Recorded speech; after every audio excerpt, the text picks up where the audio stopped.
Hangar Video Hangouts.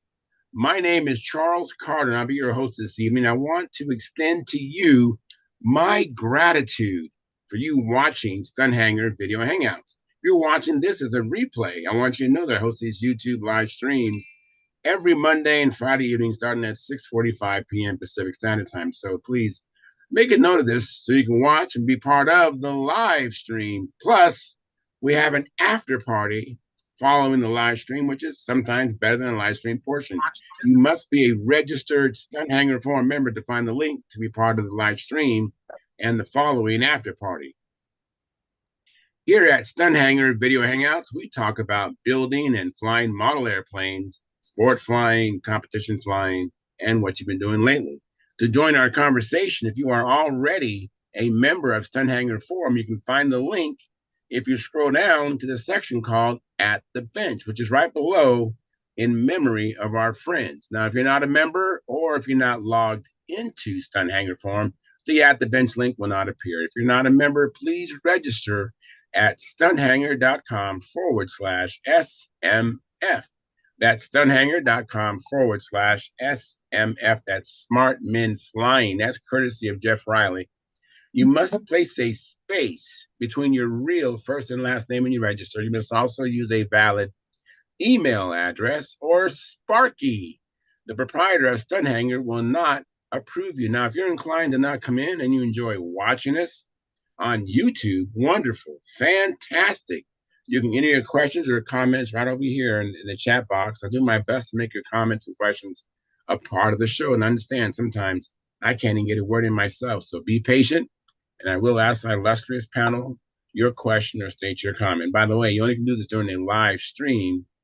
So like I said earlier, I host these YouTube live streams every Monday to Friday evening starting at 6:45 p.m. Pacific Standard Time. Now, if you find the StuntHangar Video Hangouts that I host or the many building videos, contest coverage videos that Sparky does on this platform informative and enjoyable, please hit the thumbs up, thumbs up, thumbs up, thumbs up. Subscribe, share the videos, comments.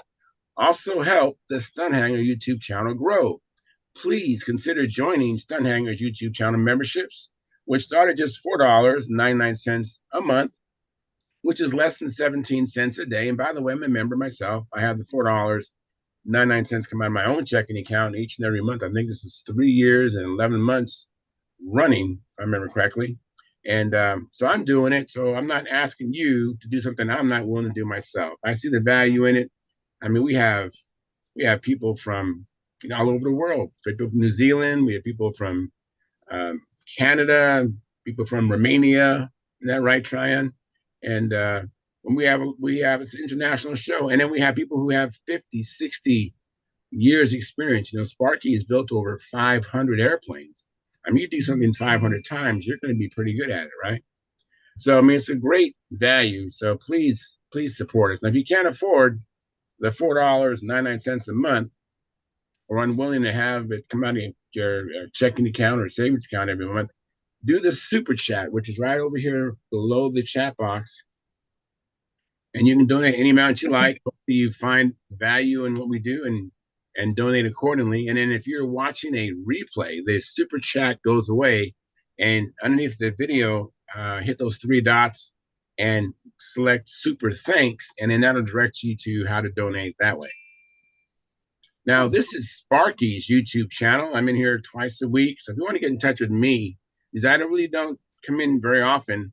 And so if you have a comment or question, I might not get to it by a week, or so. But if you go to my YouTube channel, which is called Flying Control Line Stunt, that's Flying Control Line Stunt, and place a comment or question on the 2019 AMA National Championship video, which is a video that Sparky shot with his video camera of me flying his Junar XL, and I will receive a notification and be able to respond to you quickly.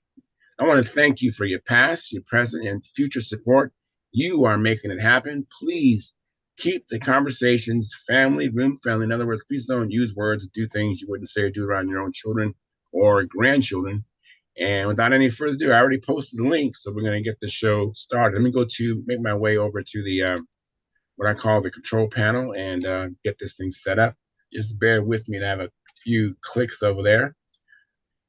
And let me make my way over. I said we have some people in the gallery already. We have Gary Sinclair and Caffeine and Tryan. Thank you guys for coming in. And let me make my way to the control panel. Just bear with me again. My phone keeps going off, so pardon my phone dinging. Let's see here. What's going on here? So, can we fix this? Looks like we have 9 concurrent viewers right now. And we have some people in the chat box already. Let me read their comments or questions, and I'll get to just a second. And let's see here. All right. So we have 8 likes, 8 concurrent viewers. Thank you very much. Off to a great start. That is awesome. And let me see here. Gary Sinclair, who's the first one in here. He's a member of our YouTube channel. I can tell by the moniker next to his name, and he's also a monitor. He has the blue wrench. He says, "Hi everyone, like provided."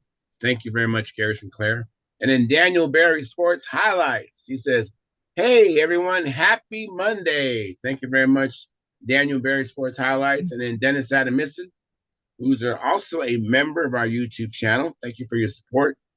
He says, "Like delivered," and look forward to hopefully comes in tonight.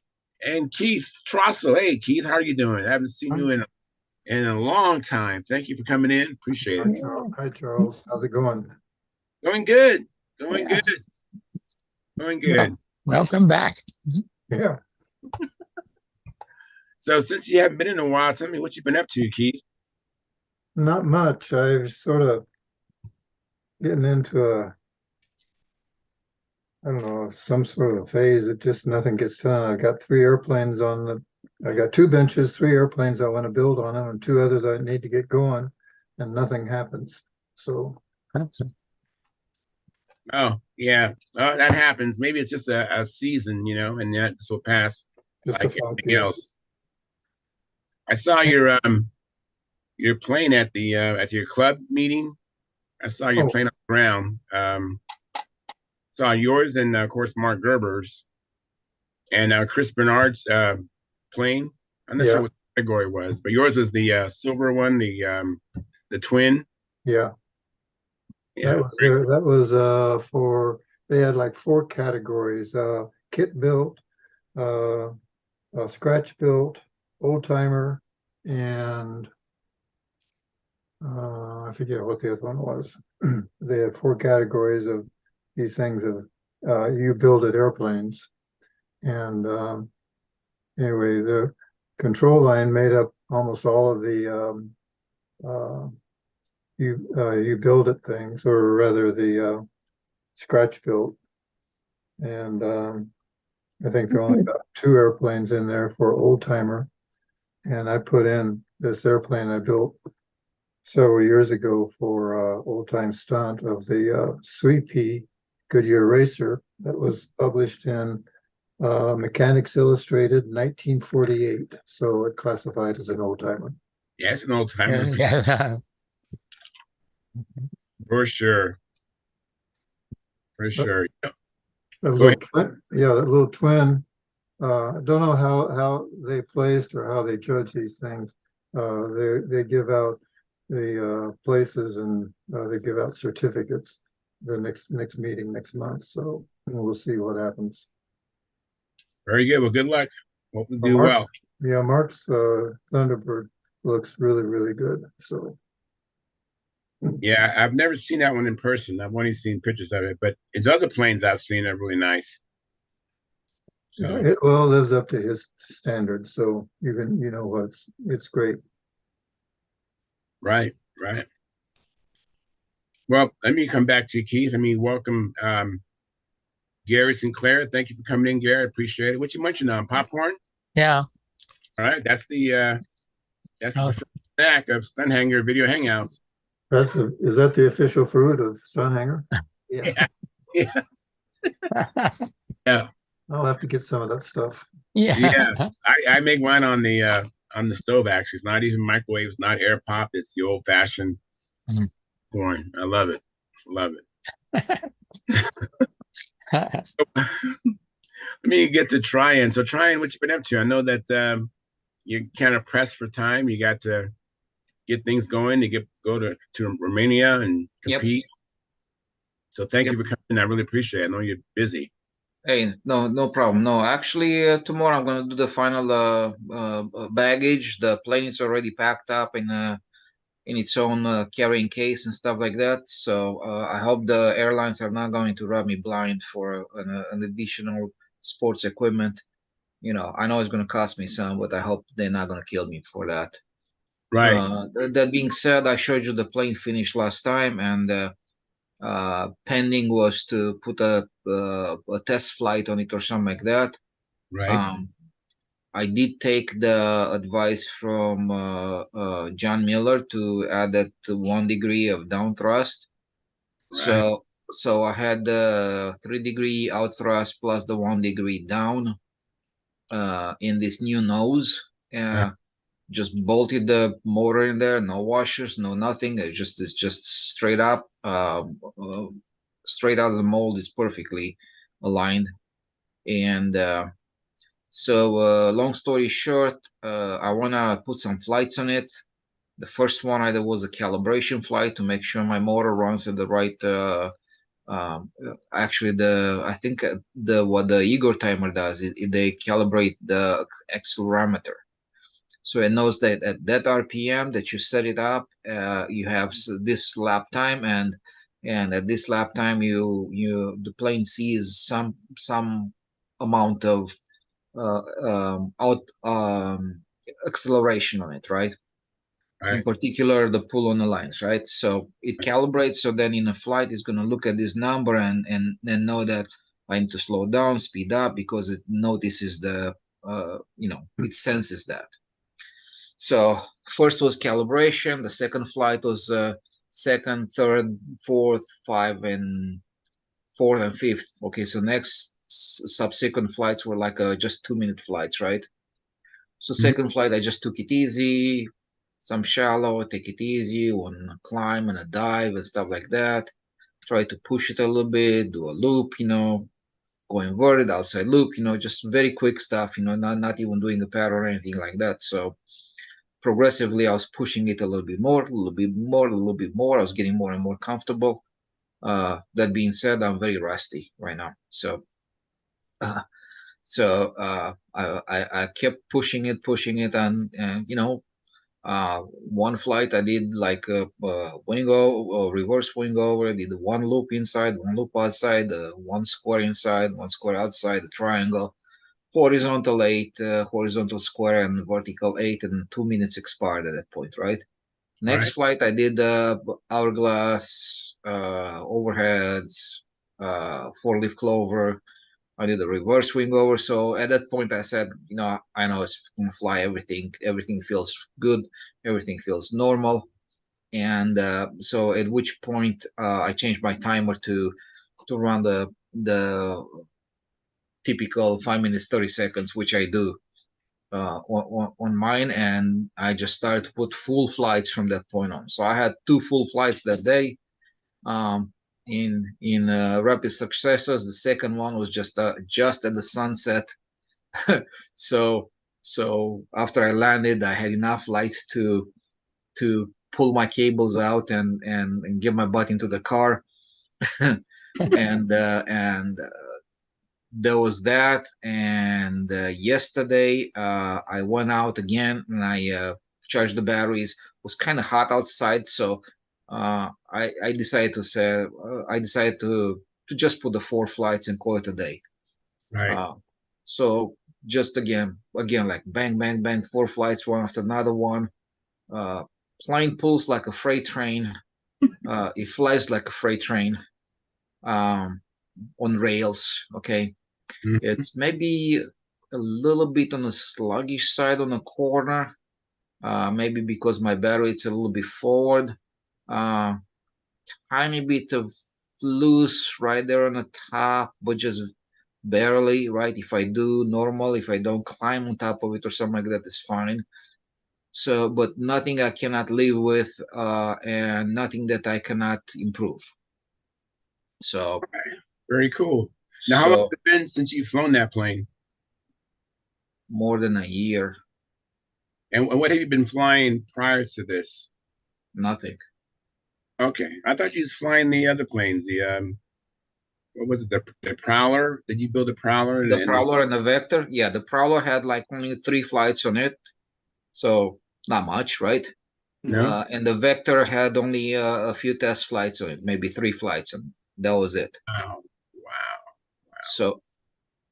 So that's why I consider that kind of nothing, right? Yeah, I understand that. And going from those planes to your Revolutions, that is a big difference. Oh, Much it's night bigger, and day. It's just a much monster. bigger plane, and planes really respond. As normally it said it's really responsive, but it didn't feel responsive to you. But normally it is really responsive, right? The Revolution. Yes. Yeah, actually, yeah. But keep this in mind because I took the controls off the plane, so the settings that I had prior to this are no longer identical, right? And I Okay. don't know what I did with my notes and where they were, but I can add some elevator to it. There's no problem. Right now, I notice like it might be a little bit on the low side, maybe the flaps a little bit on the high side, right? So uh, so I can maybe that's why I'm losing a little bit of energy, because it's not as clean as efficient aerodynamically as with a little bit less flaps and more elevator, right? Right. Uh, Right. yeah. Another thing to consider is that it's maybe a tiny bit heavier. I think I've added a little bit of weight to it, maybe an ounce or so. So now it's about high high 50s, probably in a 59 to 60 ounce range, and it's no longer in a 58, which is Right. not Right. much, for this plane. This is really doesn't care for that. Right. Um, Right. um, and but it's a joy to fly, man. Yeah, I look forward to maybe flying it one day. You never know. Who knows? If you come to the Nats and or the World Championships, hey, have at it. Maybe I'll be there at the World Championships. Yeah, John Miller, go ahead with your I job just in want hat. to ask Trey with with having added the down thrust, did you feel it groove okay upright and inverted? Freight train, Freight train, just like it was on rails. exactly. In Excellent. the past, I had a little bit of wandering, right? Yeah, But right now it's locked in, excellent. absolutely locked in. I mean, just it doesn't even budge. I mean, I can read the book and close my eyes and I fly it wherever I I put it. I send it. It goes there. I would you want to think about this. If you like it the way it is, leave it like it is. But you might reduce a little bit of your out thrust. Fancher wrote an article one time, and I believe most of what Fancher has to say when it comes to this stuff. He said you only need enough out thrust to make sure you have no in thrust. So, if your plane is trimmed out well, it's going to stay out. But that lightens up your line tension. The plane still stays out there, just doesn't pull your arm off. Yeah. I think it right now right now what I would probably do to it, even though it's just, I mean, for what I need right now and getting used to it is fine. Maybe I want to try a little bit of lead outs forward a little bit to increase a little bit more line tension on the top. Yeah. And that should fix that. And Yeah. if I have too much line tension on the top, then I'm going to slow down the plane. Yeah. So I'm running at 5.3, exactly a 5.3 seconds lap time right now. Well, congratulations on the repair job. It sounds like it went well. Yeah. And good luck over in Romania. Thank you. Appreciate it. Absolutely. Yep. So let me say hi to you, John Miller. What you been up to, John? I just got done playing with the group, 2 sets, 2 different gigs. Nice. And so I just got home, and I felt so good wearing the hat. I thought I'd wear it tonight just because. Hey, I love that hat, man. That hat looks great on you, man. Looks fantastic. I don't have the voice anymore. Well, you can fake it if you need to. And I wanted to say hi to Keith. I haven't seen him for a while. It's good to see you, Keith. Yeah. Hi, John. And I've been, and Denny, Yes. Gary, all you guys. Yeah. Good to see you all. I've been working on the plans, of course, still. finding little errors in them, fixing them, what do we have to do to the guys, you guys that already have a set of plans, I'm gonna send you a new set. And you don't have to reprint them, but just take a look at it on the computer and you'll see what was changed. Make a list of what was changed. And, on the pattern sheet, you could just print out just that rib or whatever it needs to be, you can print that out and use that for a pattern, or you can pencil it in, it's one of those kind of things. But well, that's what I've been working on, finding all these little mistakes. It's funny. You look at these things, and Denny, I'm sure Denny will agree with me. You can look at these things, you work on them for weeks and months, and you think you got it all, and you say it's done, and you send it off, and then next time you go open it up, you say, "Oh my goodness, I missed that," or "That's You wrong." might want to kill the engineer, John. Pardon? You might want to kill the engineer. The engineer? Yeah. It's his fault. It's there's at some point you have to kill it, Yeah. But, because he never stops. well, I know, but there's some glaring things, like, for instance, I didn't make allowances for the bell crank mount. I didn't even show the bell crank mount. It's there on the top view of the wing, but I didn't show it in the cut files. I didn't cut out and relieve the ribs for it or anything. I had to fix that. That was my stupid mistake. So anyway, so that's what I've been doing.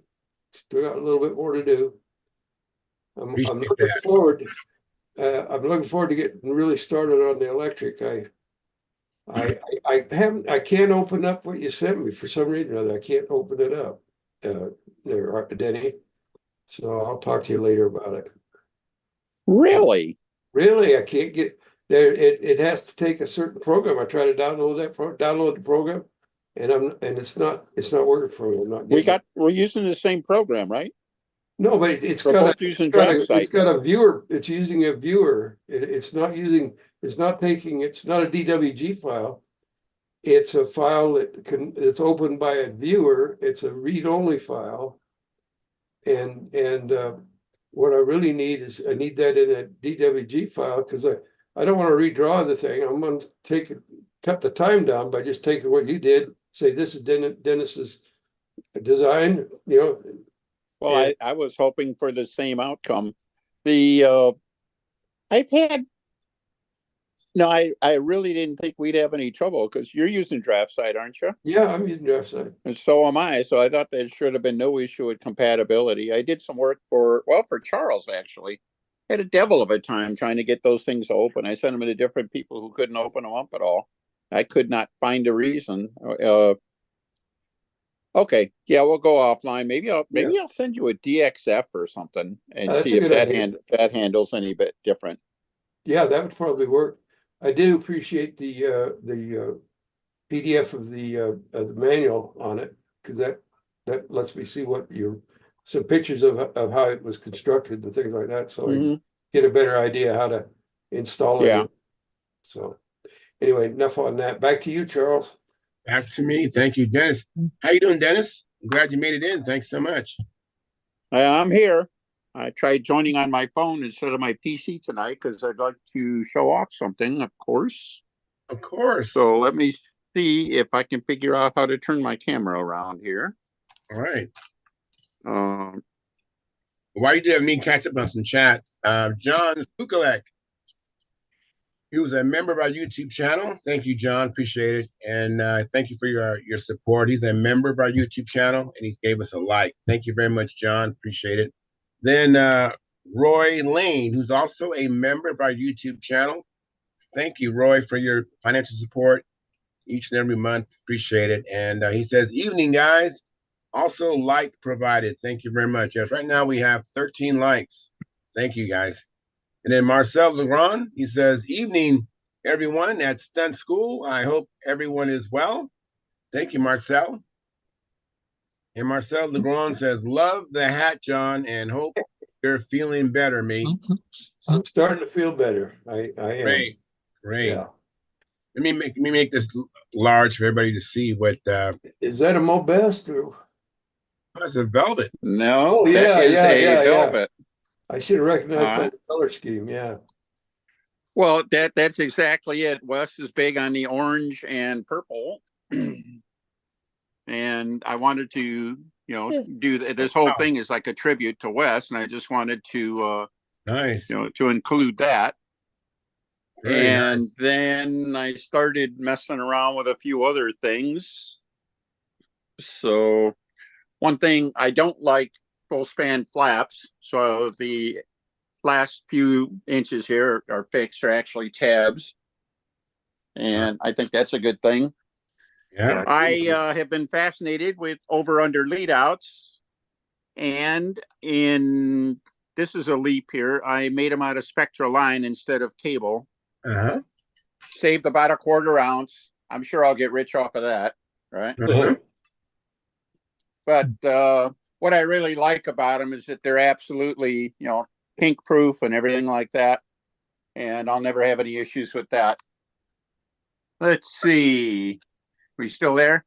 Yeah, we Yeah. still One here. of the things, Wes's airplane was designed with the wing and the stab in line, but he had a high thrust line for the glow engine. All right. Mhm. And I know he was interested in inlines. Well, I made this an inline airplane because it's electric. Nice. And Nice. because it's inline, I did raise the battery up slightly to try to offset the weight of the landing gear. Nice. All right. Color scheme, Beautiful. the same but opposite. On the other side. Yeah, Oh, And really? it's looks like a can box, the old ones. yeah, it good. does. Very good. Yeah. It's a Keith might remember this. There was a Bob McDonald's dad, Raleigh, had an airplane, a series of airplanes actually. He called Harlequins, Oh, yeah. and they used a color scheme like this, the opposite colors and stuff like that, like a Harlequin, like a Joker, if you will. And I always thought it was a cool theme. I always liked it. But at any rate, it's simple. But we got our nice friendly white stripe down through the center. I think the purple and orange are going to be really dark in the air, and I think all you're going to see is the white stripe. Right. So I think that's a good thing. I still got to get letters on it. Of course, it's going to say Velvet, have an AMA number on it, all the usual stuff. But it's built from Wes's short kit. Well, he has a short kit that actually he had Brodak cut up some short kits for me. He was selling them to people, and I talked him into just making it a kit offering. You can buy one directly from Brodak if you'd like. Nice. So I don't know, 59 ounces. And the only thing I'm worried about right now is condition of the field. I'm going to have to swap out the wheel pants for pontoons. We still got standing water on the field. Oh, So got my usual side wow. battery. Nice. Nice. Very nice. So, I have a question. yes, sir. So how do you adjust your lead outs? I know they're over unders, so they can move. Well, you can't see it real well. I do have 3 separate holes on them, a 1/4 inch forward or back. And then, of course, I can mix it a little bit by move one and not the other. I get the equivalent of 1/8 of an inch movement and stuff. I have found I'm not moving lead outs an awful lot, not vast different distances. So I'm hoping this 1/4 inch plus or minus 1/4 inch is going to be enough to just take the edge off, one way or the other to get it right. But it's basically, yeah. The tubes are kind of pushed in there right now, but I have to pull them out. But basically, there's just a plastic tube sliding in a guide. Oh, okay. Okay. All right. So Bart Klipinski showed me how he did the adjustable over-unders on his Tempest. And it's really simple. And somebody posted in the regular forum some movable over-unders in there, the exact same thing that Bart did. But it's in the forum, somewhere in the building area, I think. And you get about a 1/4 to 3/8 of an inch forward and back on it. And that's really all you need if you computed where where it should be. I don't know. I keep going round and round, no pun intended. I keep going around and round and where the correct lead out position is. And I know I've had airplanes, I've adjusted them very small amounts and gotten a nice result on it. And I've had other airplanes, like the last airplane I built with over-unders, they were not adjustable and I didn't miss it. So Yeah. I don't know that it's a life and death kind of adjustment. That's all. And I think it is also fine, again, when you take the weight of the lines away, I think that really desensitizes it, and you can start doing just what you say, John. You can start basically calculating where the lead out should be and have a better chance of being successful. So yeah. Well, any rate, how do you calculate yours? I'm curious. See if it's the same way I do. TLAR. No. That looks about right. That's it. Normally with horizontal lead outs, I try to put the front lead out at about the CG, where the CG is. All right. And with the over under, it's just a tick behind where the CG is. Because of that, nominally about a half inch behind the CG, for us to the center of the lead out. Yeah, well, you're probably pretty darn close. I'll tell you how I do it. This is another one I learned from Ted Fancher. He says on your wing, he said you configure the total area of the wing, including the flaps, and the total area of the stab and elevator. And if the stab and elevator, say, for instance, 25% or 24% or 20%, whatever it is of the wing area, then you go back on the mean aerodynamic chord, you go back 20%, and then you run a line straight back to the fuselage and straight out to the tip. That's your CG. And then he says, put a thumb width between the CG line and the center of your, like side by sides, and put a thumb width in there, and you'll be close right there. You may not have to move it. So it's basically the same thing you're doing. Yeah, I think that's. I think there's some justification in that. Personally, it's all clouded by the fact that I don't move the CG to where I think it should be on the design. I fly the airplane, let the airplane tell me where it wants to bounce. All right. Yep. Yeah. And of course, they're all going to end up pretty darn close, but if I had a chance, a difference between working with a fixed, I would move the CG before I would move other elements, to get that. That's all. Well, I found on the CG, and I may be wrong on this, but this is something I found, and I totally believe that it's got merit to it. Is when you're doing round loops, insides or outsides. If the loops want to get tighter, it's because you're tail heavy. Your tail's trying to throw out to the CG force, and so you need to add some nose weight. If it tries to get bigger when you're doing those loops, then of course the nose is heavy. It's trying to come out, and so if you're fighting in the round loops, you can't just put it in and lock it. It wants to tighten up or loosen up. It's a CG issue, and if you get the CG right, it'll track around the loops really well. Am I right on that? I have no reason to doubt you. Let's put it that way. I'm just, I have found that, we talk about, people worry about safe CGs and everything like that, and they're prone to going nose heavy.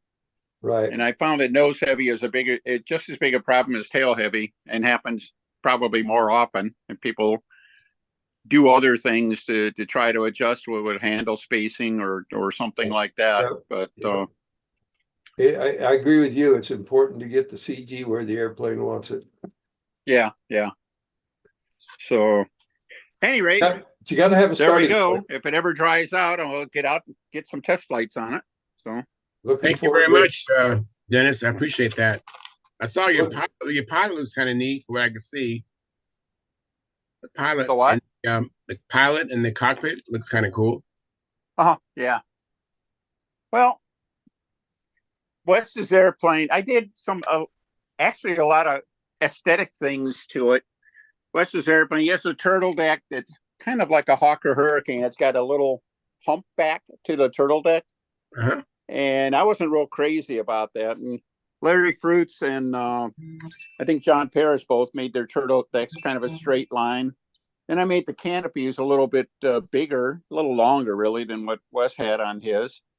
And Wes designed the airplane for a PA-61 with a pipe in it, so it had a pipe belly. So I took that out and changed the contour of the bottom, and if you saw it, so it's a little a little more linear, a little not as deep. And of course, with the different thrust line, I essentially got rid of the chin scoop. There is a small scoop there that serves the ESC, but I don't know. It's actually, I think it's actually the first completely inline airplane I've had. So I'm kind of curious how that's going to work out. Yeah, let us know. That sounds intriguing. I got a We'll comment see. for you, Dennis. Marcel Legrand says, "Very nice, Dennis. I'm building a Mobess like yours at the moment."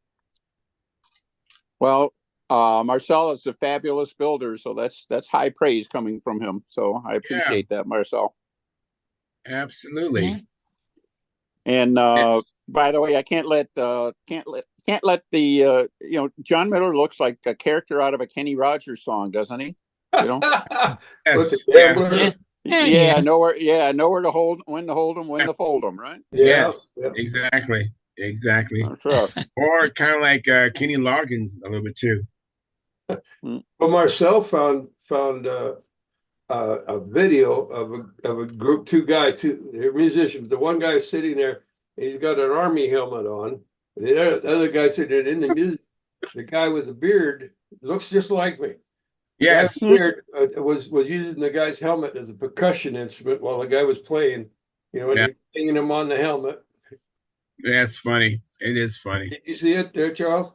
I did. Yeah, Marcel shared it with, and I wish I could share it with you guys. There's so many things that Marcel has sent me. I need to get set up and have so I can share them with you guys. But yeah, I've seen it's funny. The guy looks just like you, John. I know. Amazing. Are you telling us Marcel is trying to be the teacher's pet in stunt school? I know. He's sharing Yeah. stuff directly with you, Charles. It sounds like the teacher's pet. You brought him Yeah, an it's apple. been sharing me, and I appreciate it, Marcel. Don't stop, man. Don't stop. Keep it going. Hey, Absolutely. Caffeine is back. Hey, Caffeine, can you hear me? So you wanna Yeah, tell us I can hear you. what's been going on with you? Yeah, I went flying last Sunday. I tried some new fuels with higher nitro. I Yeah. tried to use 15%, and it was too much. It was too much. Okay. But I ended up mixing it with my previous fuel, which has, I believe it's only there's no nitro in it. So I mixed it, and then somehow I got a really good run, good tension, good power, good engine brake. I can really hear the brakes when I do the loop. It's all good now. I got like 5.3 to 5.4 Perfect. lap times, good tension. Yeah, it's all good now with the 11 4.5 Thunder Tiger prop. So yeah, hopefully it will get better, because I still feel a really strong tension when it's leaning out at the end of the flight. I don't know if it's normal to have that really strong tension. I know at the end of the flight it will be leaning out a bit, but it gave me a really strong tension. But during during the flight, from takeoff and then doing all the maneuver, the tension was okay. But just at the end of the flight, it's just pulling me really strong. I don't know. Do you guys have any inputs for that? You got standard vending, right? It's a Uniflow. Your uniform must not be hooked up right then. What's that? Sorry. Your Uniflow might not be hooked up right then, because the Uniflow, it runs the same until just Yeah. a couple seconds before it shuts off. So you might want to kind of check. It actually should richen up slightly Yeah. just before it shuts off, not lean out. Yep. Ah, Could be okay. the Uniflow line maybe isn't reaching back far enough. Ah, okay. Okay. So it's Yeah. it's I unburying. It's coming out of the fuel when there's still a substantial amount of fuel in the tank, which means it okay. behaves like a standard vent at that point. Okay. Okay. But I take have that with a another. grain of salt. It's coming from the electric guy. Okay, so Yeah. Do you Yeah, know I the have. Uniflow on that electric there, Dennis? pardon me. You have a little Uniflow on the electric line there? You don't go from 16 gauge down to 14. I am using a Uniflow on electric. I'm not using an active timer, so I definitely have a Uniflow system. Hey, Dennis, you might wanna consider using that from cltimer.com. That is very good. Yeah, I understand. There's been some guys working with it, and they're getting some good stuff going with it. I prefer to use the Castle Phoenix in the set RPM mode, which is absolutely the dirt steadiest of any of the steady run systems, and that's the one I really prefer. So that's Yeah. my baseline. But John Paris has been telling me about his progress with the climb and dive timer, and it sounds very interesting. I thanked him for all his hard work, and I said, now that the hard work's done, maybe I'll try one. So It's worth trying, you know. I put that on my Prowler, and I also put it on my Padawans right. plane. It works great. It Mhm. works great, and I don't see any. So it has its own. You can use a cheap ESC if you want to, because the Mhm. regulation comes from the timer itself. Mhm. Mhm. Yeah, John Paris is talking about things he did to improve the response rate, the responsiveness, and it's a combination of timer settings and ESC settings. It sounds like he's really got it working well right now. So that's on the too long list of things to do right now. So Right. Hey, I have a comment for you, Caffeine. You know, when I first started using these stunt tanks, Uniflow tanks, I actually had in my notebook, I had my flight box, the orientation of which one to plug, which one not to plug, and all that kind of stuff. So just me myself, that's what I did to keep my mind right. Is I had notes how it's configured. Because sometimes I take the tank off. Sometimes I want to put it back on. I want to make sure I hooked it up right. So you might have it hooked up wrong. It'll still work. It's just runs different, you know. I'd recommend verifying that. And I had to do it several times to make sure I had Uniflow hooked up right, because it's confusing of the two lines exposed. Which one do you plug? You don't. So hey, it's just a suggestion. And let me go to go ahead. Thank you, Charles. You're welcome. And then Mark Gerber, how you doing, Mark? We have Keith Trossel's in the house. If you had anything to do with that, thank you very much. I appreciate it. Missed him immensely. sounds like all of Colorado is in here. What the heck? That's great. No, we still have a few guys missing. We have I'm trying to remember his name. He used to come in once in a while. What's your fly buddy? Yes, Jerry Higgins. Yeah. Haven't seen Jerry in a long time. So what you been up to, Mark? Oh, various things. All right. I think I got it set up so you can share, I believe. Disabled part of some screen. Let me fix it. There we go. Now it's set up. Go ahead. Thank you.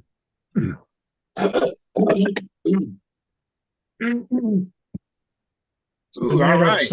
I made up some Spectra lines, and I took my 22-year-old T-Bird out today. Terrific. And then I had to wait 2 hours while they were mowing the yard. That's nice too. I love to mow the yard. Finally Yeah. got, the grass is pretty long already. But I finally they got done, so I was able to get onto the field. And I got up 3 flights, but I wasn't very happy with the way it was going. And then I discovered toward the end that my motor was loose, Oh, well, which wasn't good. Glad you caught that. That could have been tragic. So I took the plane home and I've been looking at various alignments and stuff and found some cracks I didn't there, which is a little alarming, but I'm going to try to patch those and see if I can get it to come back into some kind of decent trim. But Cracks, how do you treat them? What do you do with it? well, if they have oil in them, which most of the time they do, I take some cornstarch and alcohol mix and I daub it on there and let it dry out. And the cornstarch will wick the oil out of it. And usually I have to do that several times. And then I take some CA and thin CA and wick it into the crack. And CA works wonders for fixing cracks, but get an old airplane like this, you kind of wonder where the cracks are that you may not be able to see. Yeah, they're playing that age. Yeah. Now I drill a small teeny hole at the end of the crack so that I stop its progress. Anyway, that was most of my day today. I also was been working a little bit on the Bearcat. Nice. This is the first time around, not the way it is right now, but I forgot to put these webbing pieces in here before I put the longerons on. Oh, So I'm in the process of trying to fit these in there now. But it's getting closer to Brodax. I gotta keep working on getting things flying here. I'll be leaving Brodax in about 2.5 weeks. So I think I'll take the P40 out tomorrow and bring that out. I put a bigger tank into that. So hopefully I'll take care of my engine run problems with the time.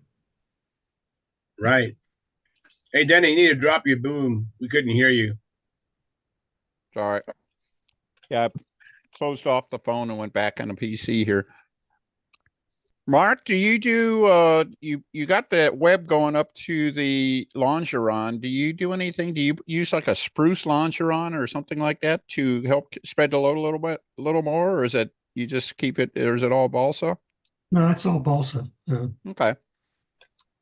The way Raby did his fuselage formers, although the first two ones are pure plywood, 1/8 inch. But after that, he did 1/32 plywood laminated 3/32 balsa. Mm-hmm. So that all my fuselage formers back to the last one in the tail are laminated like that. Mm-hmm. And then I don't use 4 to 6 pound balsa for those stringers, but I use heavier stuff. But try to find stuff with good grain that's not too heavy. Right. But when you put the shells on, the shells really carry a lot of the load. So Mm-hmm. Mm-hmm. just up front, I worry a lot about the motor vibration. So You attach the shells to the longerons? yeah, sure. Well, I didn't know whether you kind of let them float and just attach them to the bulkheads. No. You make sure there's glue on everything and Okay. get it all glued together, just like a real airplane. Except you don't have rivets, you have glue. Yeah, gotcha. That makes sense. I have a comment from Jim Hoffman. He said, like delivered, and he's a member of our YouTube channel. And Jim Hoffman, thank you for your support. Appreciate it very much. See, you're a member of our YouTube channel, and I know that you're a valuable contributor. So thank you very much. Hey, I have a question for you, Keith. I'm going to be making some fuel tanks, and I'm just preoccupied with the end caps and how to make them. I don't know if you have a fuel tank, one that you custom made. Do you have any available that you could? I'm just really concerned about the corners of the end caps. I'll, I'll go get a couple. Hold on. Thank you so much, Keith. I know, Mark, you make fuel tanks as well. Yeah, I I've got think you some. should just be able to I mean, if you really worry about those end caps that are formed, right, with a shape to them and stuff like that, you could probably just take the ends and just fold the edges over and put it in and solder it. Yeah, And if you here's have a little one. gap here and there, it's not going to hurt anything. Here's one for my Bearcat, and that's how these are made. You just don't worry Mm. about forming the corners. You just make the fold Yeah, all Ben. of the Yeah. sides over, and make sure you have really good solder here right in the corner. And Okay. sometimes I'll even hold the tank up and I'll tilt it so to make sure the solder runs down into the corner when you heat it. Okay. All right. And so far so good with the ones I've made. See So what the Keith has corners, here. now when that corner is flat, do you put a notch? You make 4 notches so that those sides can be Yeah, you cut out a little square piece out of this edge here. right. So when Okay. they fold over, they leave a very small crack here.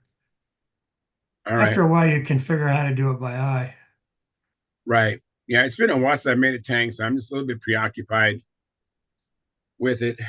But is there's no tanks available commercially that will fit for my application, so I got to make a custom Yeah, tank for almost my every stunt time I trailer. build a plane now, I make a tank because I seem like I always need to get more fuel and less space. And Right. Yeah. Yeah. Ed Southwick taught me how to make metal clunk tanks. And that's Hmm. kind of what I'm inclined to do.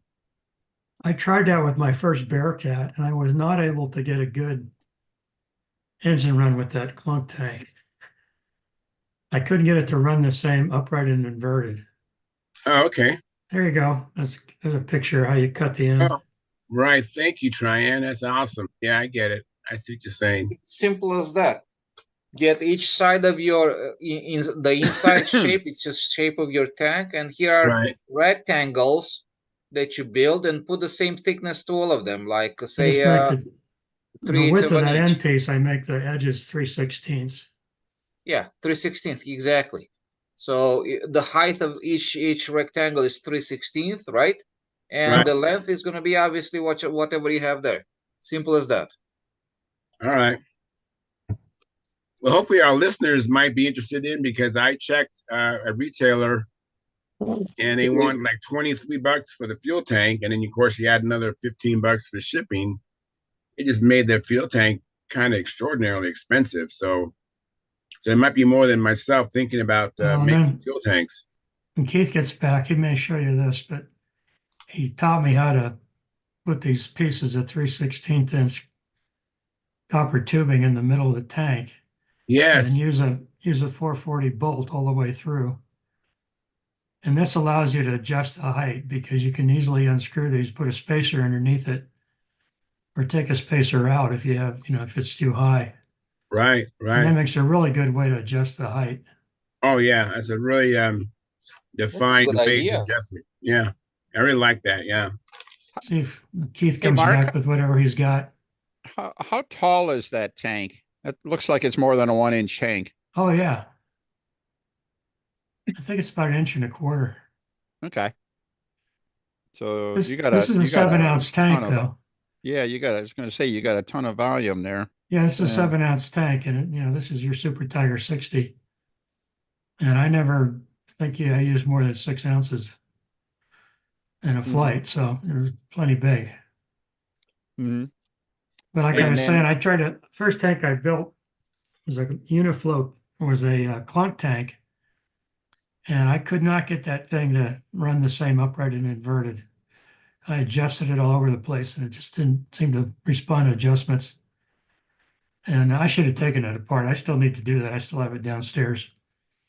So I gave up on that one. I made a regular Uniflow, which is what this one here is. And then it worked fine. So So that fuel pickup is halfway down the distance of the side, and that tube goes against the sidewall, and yeah, it's soldered against the sidewall. yeah. Do you have a wedge at the back end at all, or is this flat? No, it's flat. Okay. It sure ran nice. So, do you use the Tiger with the side with the spray bar going through the side, the sprinkler venturi arrangement, or do you No, move it I to the put it through center? the middle. Okay. See, here it is. Okay, yeah, I couldn't see that before. All right. It's just sort of, I don't know, I've said this before, but Dick Carville from Massachusetts, Dick now lives in Florida. Used to have the best running Super Tiger 60s I saw when I was flying in New England. And I picked Dick's brain a lot for the Bearcat. And that's actually his motor there. Mm-hmm. He gave me his best Super Tiger 60.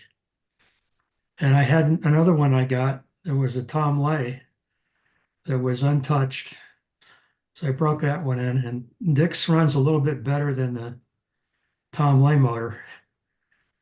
Wow. But Dick's, I'm sorry, Tom Lay's was already drilled through the crankcase. And so Dick's actually had a hole through the crankcase, but he was using it in the regular sprinkler mode. Hmm. But I converted it to be through the crankcase because I wanted them both to be the same so I could swap them in and out and not have to have two holes or make a Right. slot. And I emailed Jim Lee and I asked him to make me a couple of Venturis.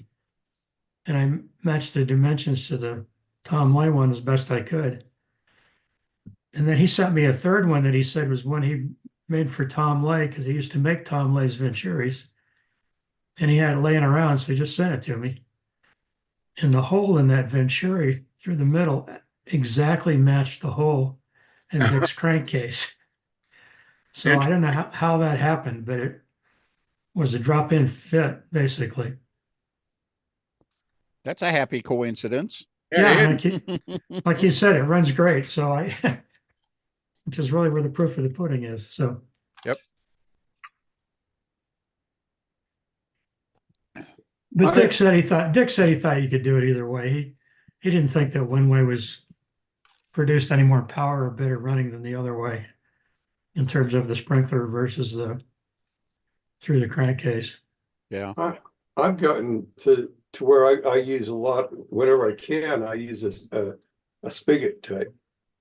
I rob the RC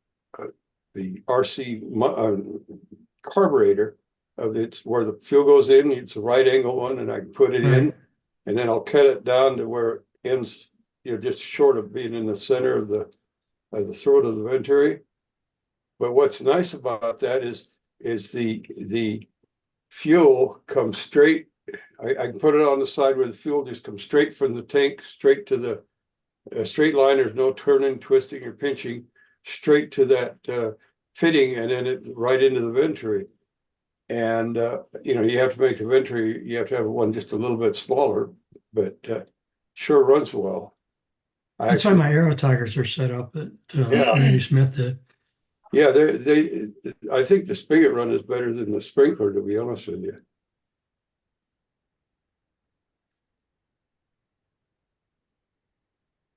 But that just also, me. That'll also let you put the needle on the opposite side too, won't it? Right, you get your needle away from your muffler. Yeah, where's the fun in that? So Yeah. Sure is nice keeping your fingers cool.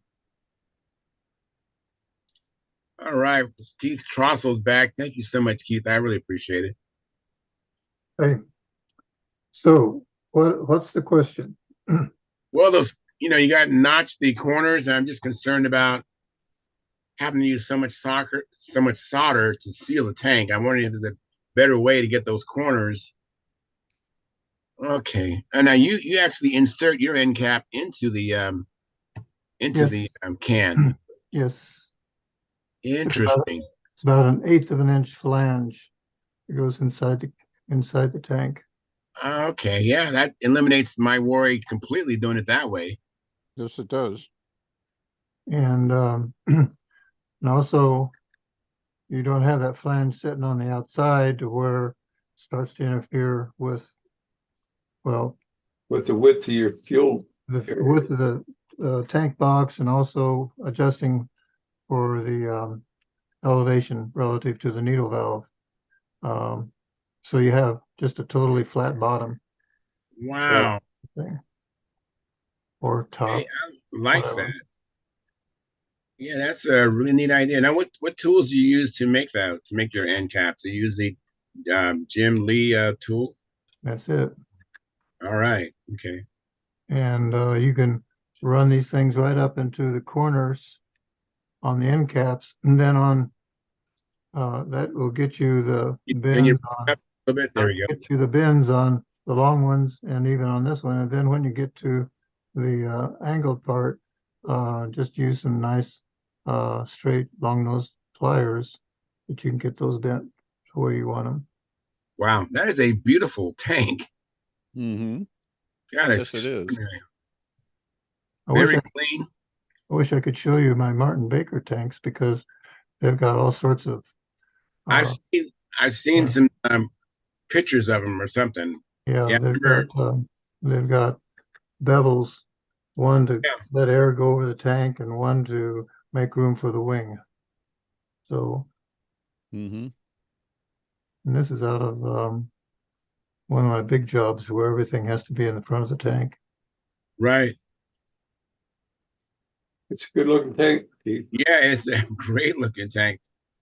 I don't think you can buy tanks that nice. Well, no. Yeah, what's his name? Used to make them there in Southern California. Oh, yeah, I know what you mean. Eric Rule? Smith, No, yeah. Ken Smith. Ken Smith. He made beautiful tanks. Yeah, And they were perfect. I mean, there was no flaws in those things whatsoever. yeah, he left us too soon. Yeah. Yeah. And then here's a tank out of one of my chiselers. And here's tie down for the front, and then tie down to the back firewall in the leading edge of the wing. No, that doesn't show up very well, but Very nice. Man, I'm inspired, Keith. Thank you so much. anyways, fuel intake, and this is for the uniflow vent. And I finally I learned something this last year or so. Engines on my I used to have my well, fuel pickup is clear back here, the back in the wedge. Right. Then I used to run the uniflow as close as I could get to where the pickup tube was. Right. And I've done that for years, but here over the last couple of years, and I had on this new chiseler and on the Martin Baker, I was doing that. And then be going along and the engine would just quit, like you turned off the spark plug or something. Right. Right. So put in a new plug and all that, and things run fine. And then for no reason at all, it would just quit. Luckily, it never just quit when it's inverted on any of these airplanes. But then I decided maybe what's happening is with the vent.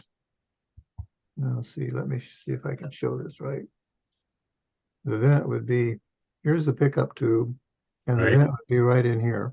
Right. I think I was getting bubble, or any kind of a bubble that might somehow migrate into the pickup tube, was Right. making that engine quit, because all it takes is a bubble to interrupt the fuel flow.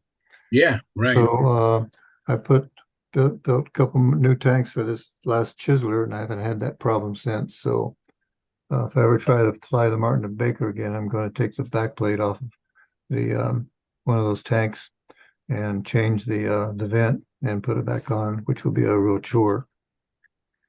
But About how much separation do you look for then, Keith? I think it comes. I've got it marked on one of my other tanks, but probably a third to a fourth of the way from the back. Oh, okay, Yeah. that's pretty substantial. Yeah. Yeah, that's Okay. that's what I do with plastic tanks. Hmm. And yeah, I think the well, here the pickup tube would be about Yeah, right in there. Some more. Okay, so the pickup tube doesn't go all the way back then? Oh, I'm sorry, the vent. I'm sorry. Okay, the vent is on the order, looks like I'll swag about 3/4 of an inch or so. Well, the pickup is right as close as I can Yeah. get back and still not Mhm. have to worry about when I'm soldering on the back plate that solder doesn't flow into Mhm. the pickup tube. In fact, sometimes what'll happen is I'll get that good and hot with a fuel line set on the pickup tube and blow on that real hard before the solder cools up here. Make sure Mhm. there's no solder that gets into the pickup tube itself. Good idea. Okay. I just remember Len Burrell was talking about, I think he was looking for like a 1/2 inch short, Uniflow, a 1/2 inch short of the pickup, something That would like that. probably do it. Like I say, I think I'm bringing mine in, maybe a third or Mhm. fourth of the way forward of Yeah. the tank length. I'm probably Yeah, the chisel runs really nice. it's been running nice now, Yep.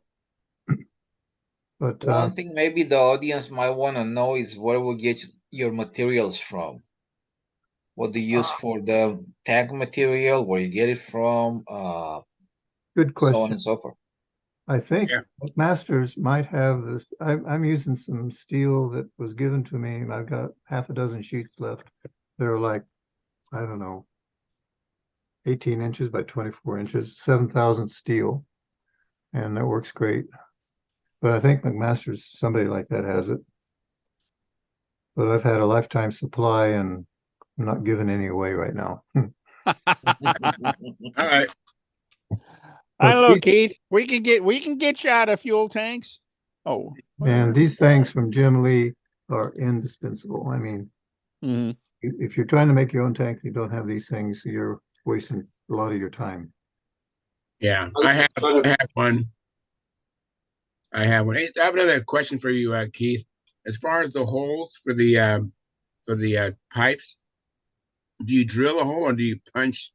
You're an owl and make a hole. How do you make your holes? I used to drill, which is a mistake because trying to drill a hole in that thin metal. Here, hold on. It's a dental tool. I'll show you in just a minute. All right. Thank you very much. Hey, Cha Cha, thanks for coming in. Hey, and hey, Sparky, thanks for coming in. Just be a second here, and Keith will be back. Sparky, we getting any more donations toward our Zoom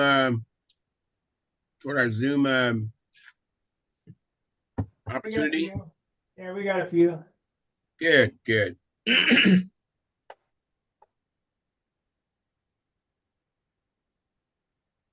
So, Chacha, you have a question while Keith's away? That's cool.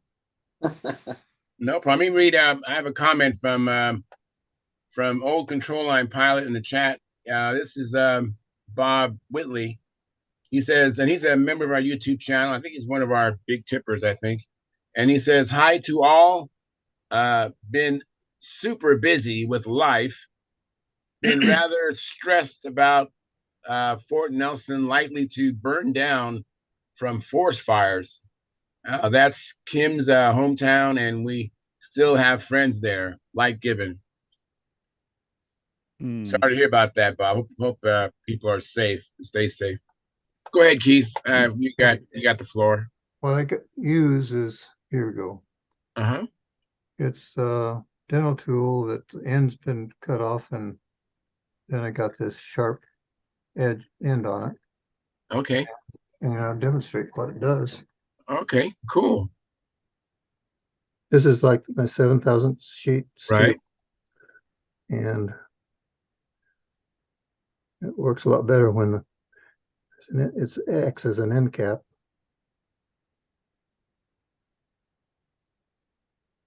Wow. Okay. Wow. And then you end up with a little flange, Yes. Yes. which Exactly. helps with keeping this thing in, and you just keep working the hole bigger. This is 3/32 tube.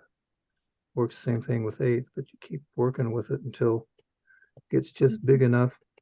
That's a press fit to get in there. And that helps with soldering too, and it gives you Yeah, much but Oh stronger yeah, thread. because That's you have that. nice. Absolutely. You have that flange that show. Yeah, nice. Yeah, Gives you- nice Gives you flange more there. bearing. What a It's great solid. idea. Now there's gonna be a run on those dental tools. Yeah. So That now, looks do you great. sharpen that? Did you sharpen that dental tool yeah, on a It's a- grinder or something? yeah. Just no, that doesn't show up very well. Let's see if we can get. Did you shorten it first and then Well, it doesn't make any difference just as long as it's sharp. yeah. Does that show? It doesn't show up very well. Hold on. There you go. Yeah, nice. Okay, And Well, nice. I wonder where those tools could be bought. Amazon, Amazon? yeah. Oh, Go okay. to, next time you go to your dentist. Yeah. yeah, Give me that. that's Yeah, I've got a whole ask for drawer. one. I've got a whole drawer full of all sorts of little tools.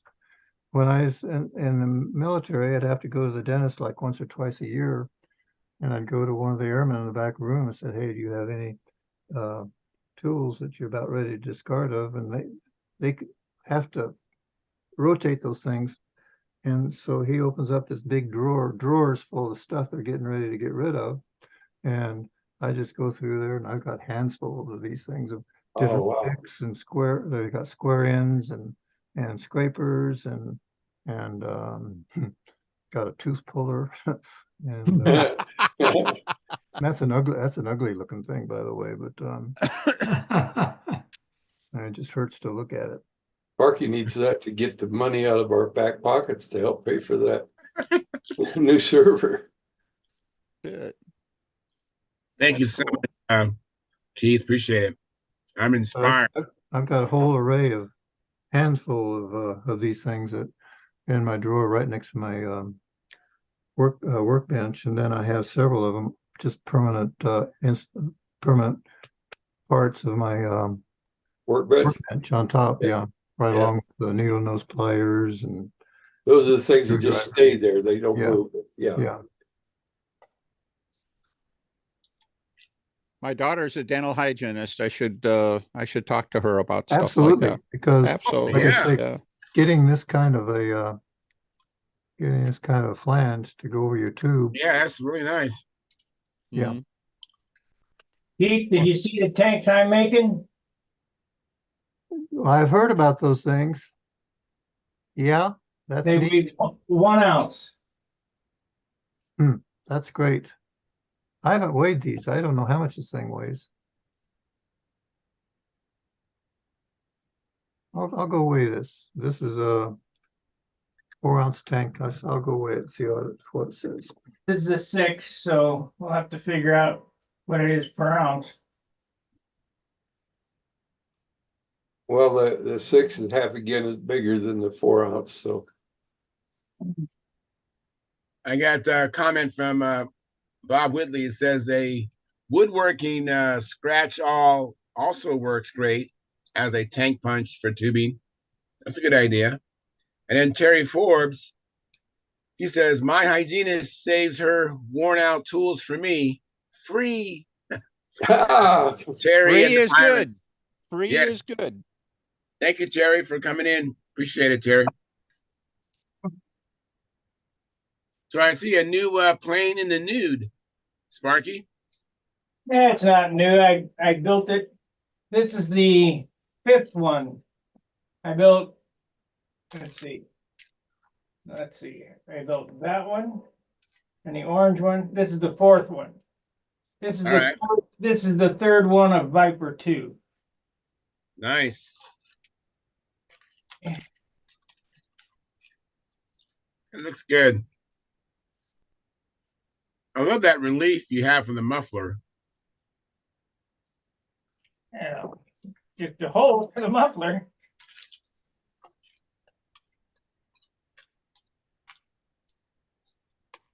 I like the way I'm doing the the vents on the bottom now. Yeah, those are nice. That looks really nice. Really workmanlike.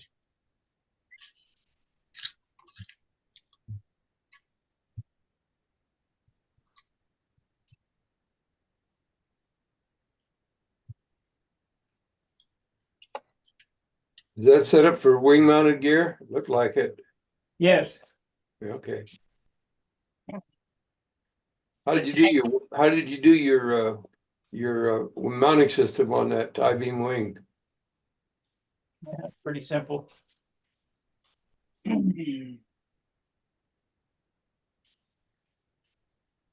There's a plate that goes from here to the spar, and then the block, the torsion bar, glues to the spar. Okay, And there it looks like that yeah. inside. Very nice.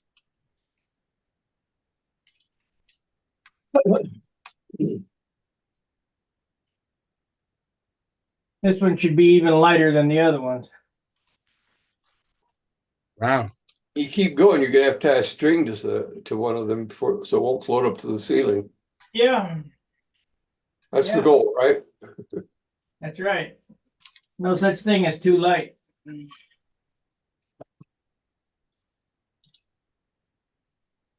Well, Keith, you get a weight? Yeah, both of these, oh, this shows up. Anyway, these are about 1¼ ounces, and they're 4-ounce tanks. They were 1¼ ounces. Uh-huh. Very nice. Oh, one other thing, this seam here, Yeah. that's an 1/8 flange inside the tank. It's an overlap seam. Yeah, Okay. Nice work. it just I use, well, I've got a hands full of long forceps. I can reach inside, and I clamp this thing with 4 forceps, 2 in the middle and 1 on each end, and put the flux, or before I do that, put the flux on there and clamp it and just run the solder down there and it's done. It's that simple. Yeah, it's clean looking. Very nice. I imagine Marcel is probably paying attention here because he mentioned something to me about tanks. He had having some problem with tanks right now. Because you're making them out of metal, you can make them any size you want. I can only make it one shape because mine are molded. Yeah, Now, Matt Colin is looking for a 8-ounce Casminato carbon fiber tank. Maybe he ought to get with you to get an aluminum tank, because, or whatever, a metal tank, because that tank wouldn't weigh more than Kaz's 8-ounce tank. Well, you wouldn't get rich off the difference. Let's put it that way. that's right. No. Yeah, Well, if you're running a big engine like that, why tank difference in a tank, 1/2 ounce, not going to make a whole lot of difference. No, what? Okay. He wants an 8-ounce tank. I can make an 8-ounce tank, but my 8-ounce tank is 8 inches long. Yeah. The Casminato tank is 1.5 inches tall by 2 inches wide by 6.5 inches long. That gives you 8 ounces. I So tell you- you what, if Matt would show me the dimensions and where he wants to have the tubes at, I'll make him one. Well, I hope he's watching. 'Cause he's been looking for a Cas tank.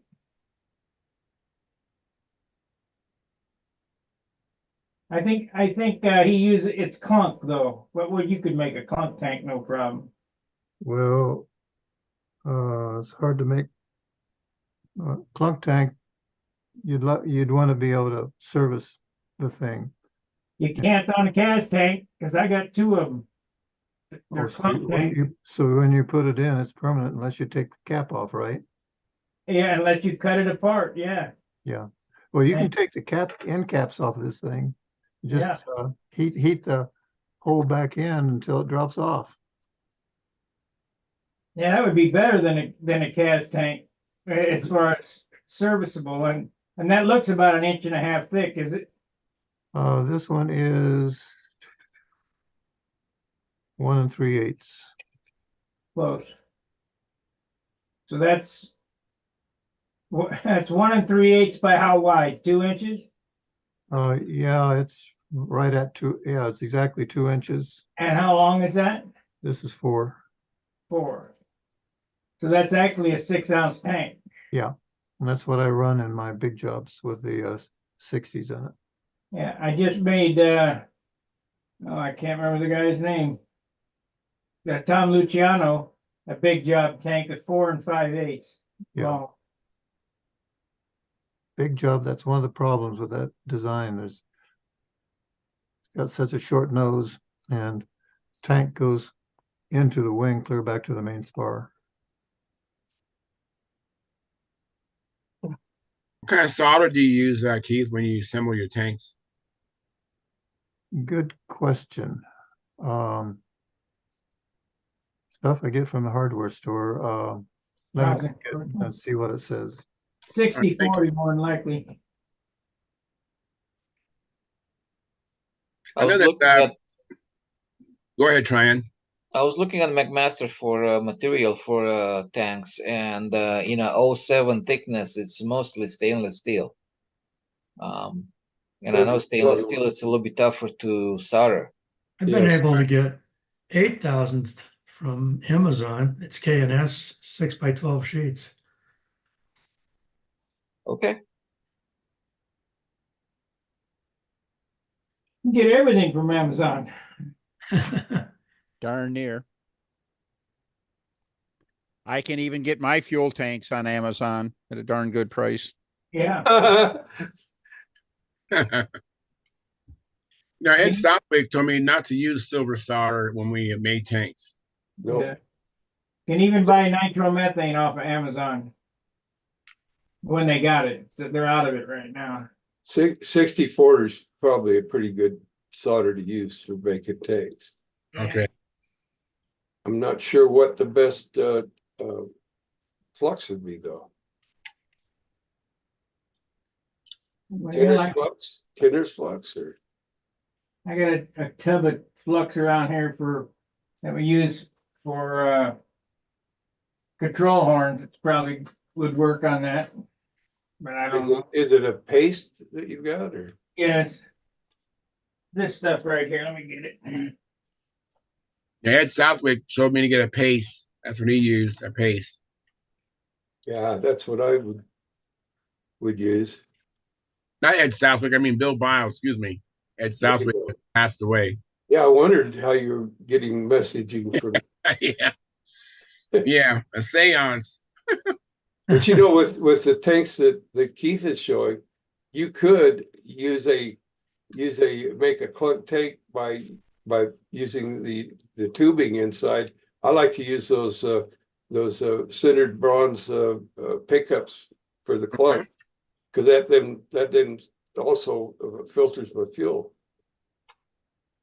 Oh, yeah, that's good stuff. That's superior glazing. Flux. Did you get that at a plumbing shop or? No, Amazon. Amazon, okay. But the labels come off of it. It must be. I don't know. Stuff I've used stuff called Stay Bright, Oh yeah. which is silver bearing solder kit, whatever that is. And then I've used this. This comes from Home Depot. Whatever this is, I don't know. It's not just lead. It's something else. It's leadless solder. What's that? Lead free. It has no lead in it. Right. All right, gang. I'm gonna say good night. Hey, good night. Thanks for coming, man. Thanks for. All right, you guys be good. I'll keep you updated. When are you leaving for Romania? Wednesday. Safe journey, my friend. Safe, yeah. Yeah, be safe. Take care. Good hunting, I think, is the right phrase. All right. Yeah, knock them dead. Thanks, guys. Appreciate it. Okay. Bye-bye. I've had a hard time using that solder, the lead free. You got to get it super hot. Yeah, but with the flux, I use a Q-tip to put the flux on where I want the solder and heat it up. And the stuff just flows wherever there's flux, this goes. So, That's from Home Depot. yeah, What flux are you using, Keith? it's the flux that comes with this kit. Oh, okay. In that tube there. Okay, I Yeah. got it. What's that The brand? I Stay-Brite can't. the Stay-Brite solder is highly acidic. You gotta neutralize it afterwards. Well, yeah. Yeah, I was using that for making my flap horns, and I think that was one of the reasons why the solder joints were failing on me. You gotta use silver solder for flap horns. Well, yeah. I use the Stay Bright that's supposed to have a high percentage of silver in it, but like I say, it's highly acidic. Well, yeah, but if you're soldering horns, you need to braze them, not use solder. Well, I agree with you there. But you can use solder if you go ahead and put a locking pin in there. Wendy Ortnowski had in one of his columns in Flying Models when he and Bob Hunt were kind of sharing back and forth the columns in Flying Models magazine. But he showed all sorts of ways to solder your horns. And Wendy showed a drawing of what one of the things that I do is you file a flat, which maybe is not the greatest idea, in the center of the horn, and you have 1/8 inch hole in the horn, and then you drill a 16th inch hole just offset of that, so you can put a 16th inch pin on that flat, and that'll lock the horn onto the wire even before you put the solder on it. No, So, do you wrap that with some yeah, copper? just put a couple wraps of copper wire, fine copper wire on each side of the pin. The pin's maybe no more than 1/4 of an inch wide. I wish I had done that. I lost a couple of planes because I didn't do that. And like I say, once you get that thing wired up like that, the horn will not rotate on the wire at all. Yeah, It locks it in before you even solder it. So you have Yeah. a mechanical lock before, and you're not just relying on the solder. Right. That's a superb idea. That's great. yes, indeed. I don't know. I might be able to find that. Hold on. All right. If I can find it. Hold on. They're over the top of each other like that. See, this is the horn wire right here. Right. They drill a hole over the top of it and lock it on that, and then they wrap it and then solder it. You got two wires like that. Well, like Keith says, it's just a little short pin, about 1/4 of an inch. I'll find that. Just a minute. Thank you. What I didn't know about was put that little flat there. That helps lock it a little better. I don't know, just the wrapping would do it all. Well, the wrapping Sure, would well, probably, yeah. you're right, it probably would do it without a flat. Yeah, it would do a world of good all by itself. I'm not crazy about, removing material on the main flap horn, but I suppose Yeah. you're replacing it with that wire, so maybe it's okay. But I saw one where the guy had drilled a hole just at the base of, just right above the main hole for where the joining for the rod to go through. Right. A small hole there that you could put the copper wire through. You put a length of copper wire through there, and then he wrapped it on both sides. And they had that wire go through there to help lock it like that, and then soldered that up good, or braze it, whatever you want to do with it. But he said that they didn't come loose. But I like the way I like the idea of having it down where you get the lock before you do anything. Here's the solder that I use. It's a silver solder. This is like a hard wire, and you cut a piece off of it and you make a little donut. And you slide it down over the wire and you heat MAP gas, and then that flux that I showed you, and it looks like it's brazed. But it does works with MAP gas, not with higher heat. Uh-huh. But you wouldn't think this is solder. It's like a piece of piano wire. Wow. Really Well, good stuff. Learned a couple of things today. Yeah. It just goes to prove you're never too old to learn something new. No, never too old. Matter of fact, yeah, don't forget to super chats help. And if you're watching this as a replay, hit the three dots on the bottom of the video and go to the super thanks and make a donation there. Or you can go to StuntHangar and make a donation there. Whatever. I think we're pretty close to getting the whole thing for Zoom. Well, thank you for your contributions, people. I'll be sending you one tomorrow, Sparky. I've just been too dang busy to do it. But I'll be sending you one tomorrow. So maybe we can top it off. My channel.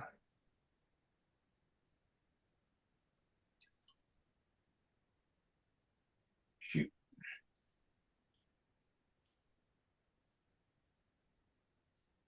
Let's see here.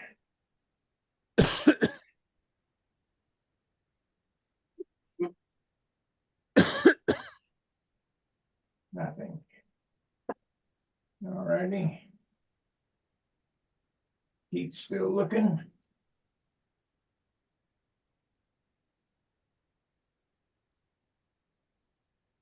Here we go. Denny, All right. we're gonna come up on Friday. Are you, can we fly on Saturday or is that the day of the contest? You can fly on Friday. The contest is on Saturday. But if you want to come in early and do a little practice on Friday, you will be good. And also that Friday night, remember we met at that restaurant. They're going to be doing that again Friday night. Okay, right. here we go. All right, Keith. Well, It's a little fuzzy, yeah.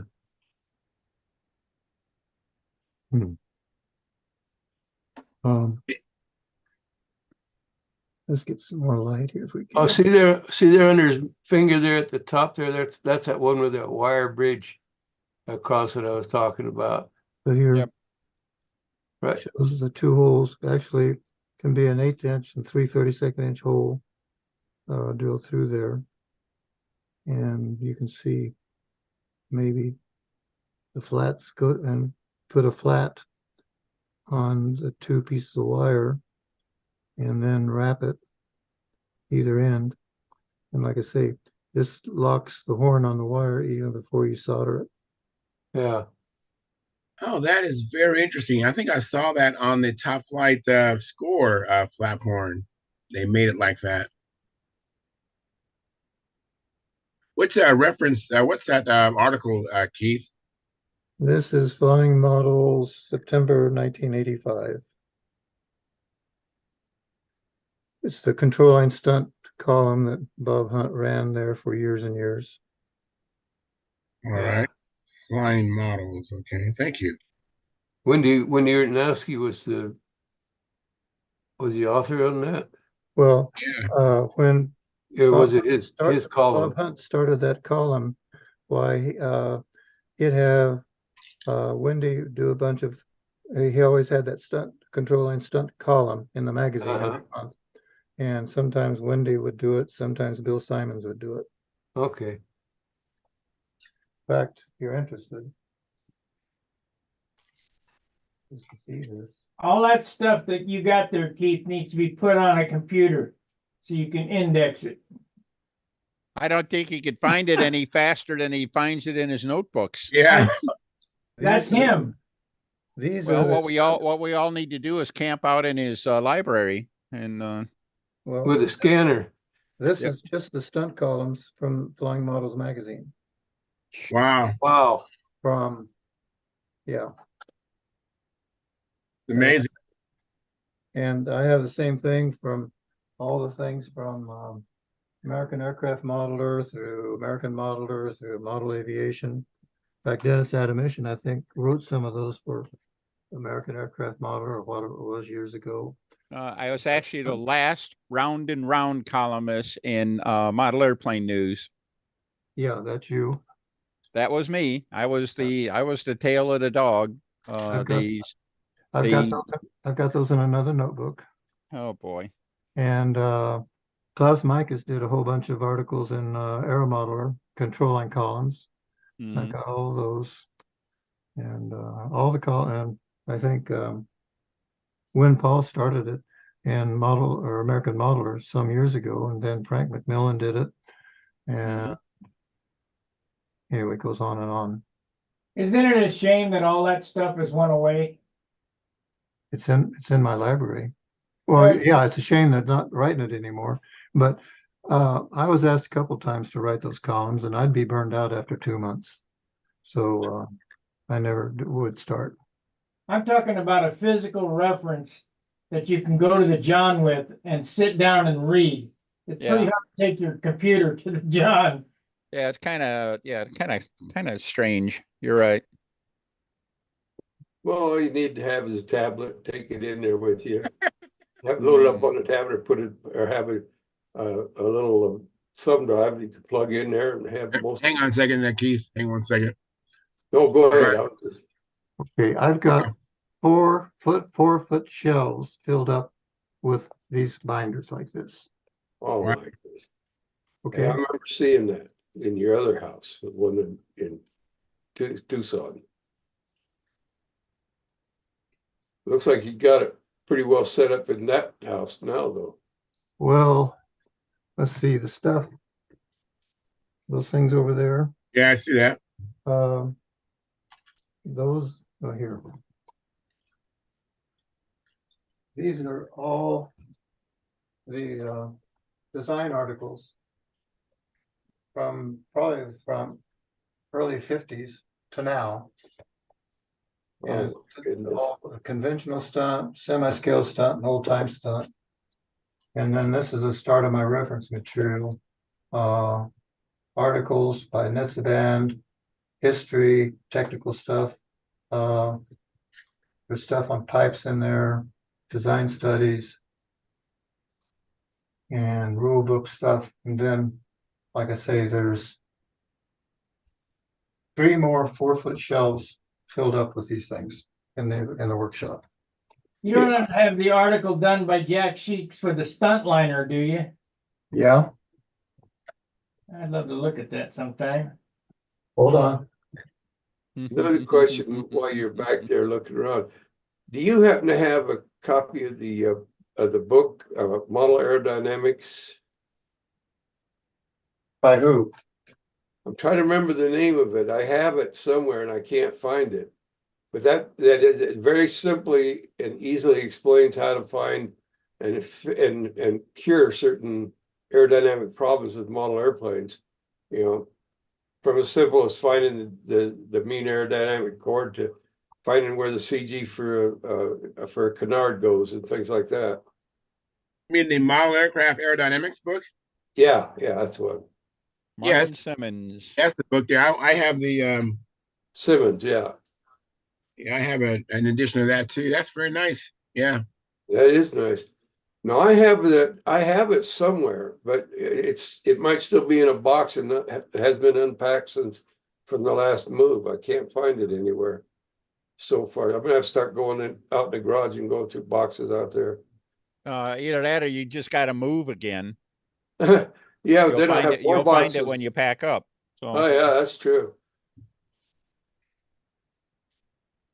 Yeah, you find stuff like that and you put it someplace where you won't forget it, and then you forget it.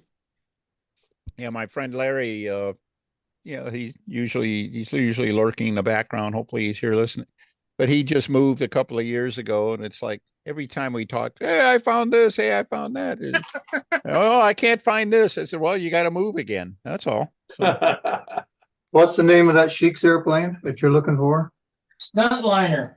StuntLiner, okay. Yeah, the swept wing airliner one. Yeah, it's got upright engine. Mm-hmm. I used to really enjoy, every month Jack Sheeks would have a new airplane. I used to really like looking at those. He had a big following Well, of course he did. for many years. I there, tell for you many- what's kind of rare, and been exchanging some notes with Matt Newman. He's been sorting through his father's stuff, and his dad had the plans for the straight wing stuntliner, and There we go. Jim Bornholt actually used that when he was in junior. Isn't that cool? That is cool. How big is that plane? What's the wingspan like? I can check on that here in just a minute, but there's plans. Hope that shows up. Yeah, yeah. Yes. Yeah. So there's a straight wing version of it, though, huh? Yeah. Wow, that's pretty neat. I saw that airplane fly. How'd it fly? Not bad. It was the first first of the swept wing airplanes I saw, and I thought it was impressive as heck. The the upright engine hiding in the pilot's canopy and all that, windows down the side. So I'd like to make one now with a little electric fan, a ducted fan in each of the jet nacelles. And then with a prop, of course, for the main thrust, but make the nacelles operational. I think that'd be kind of wild.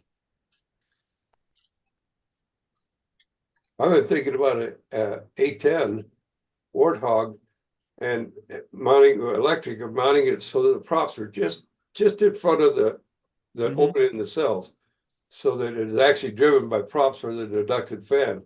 Because when it's running, you wouldn't be able to see a little difference, but you'd sure get a lot more thrust out of it. If you look at that A10 Warthog, you wouldn't have to change the numbers much because it looks like a stunt plane. Yeah. That looks nice. According to the scale on this thing is about 58 inches span. Okay. Thank you, Keith. I could calculate the wing area pretty close if you need that. No, I was just curious. I actually went through and let me see. I think I might have a record on that. Well, if you got plans, Dennis, bring them to the contest. I think I could scare up a copy of the article. My method is nowhere near as complete as Keith's, but I've got some of that stuff. Well, the U.S. government taught Keith how to do that. The U.S. government paid for a lot of this. Yeah, no doubt. That's the same place that gave him his dental tools. I mean, come on. So. Yeah, well, you should see. I've got hands full of forceps, long ones, short ones, whatever. Yep. He still got a military belt on. Yeah. I'm waiting for the day when you take that small diameter jet engine you got and build a stunt plane around that. No, that jet engine I've got is going to be for an F9F Cougar. Panther. Here, I'll show you. Good show. He's got the neatest. It's not very big in diameter. It's a little turbine. Oh, look at that! Wow, make it big. Yeah. Here I go. I'm gonna go in that. Oh, wow. Yeah. Wow. Will it stunt? Would it matter? No. Awesome. Just awesome, yeah. I see a scale winner right there. Wow. The little Ramjet engine will almost get lost inside this fuselage. Yeah, it would. This is 1/9 scale. Wow. Well, that looks like the straight wing version. It is a straight wing version. That'd be the Cougar, wouldn't it? Panther. The Panther, okay. I get them mixed up. And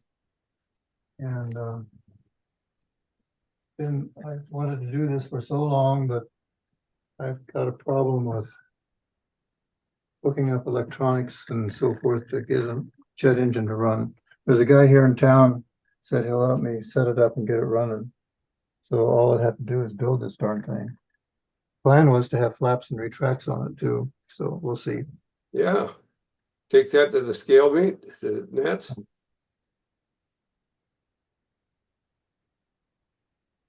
But I've had this thing, gee, since we left, before we left California, and that was over 20 years ago.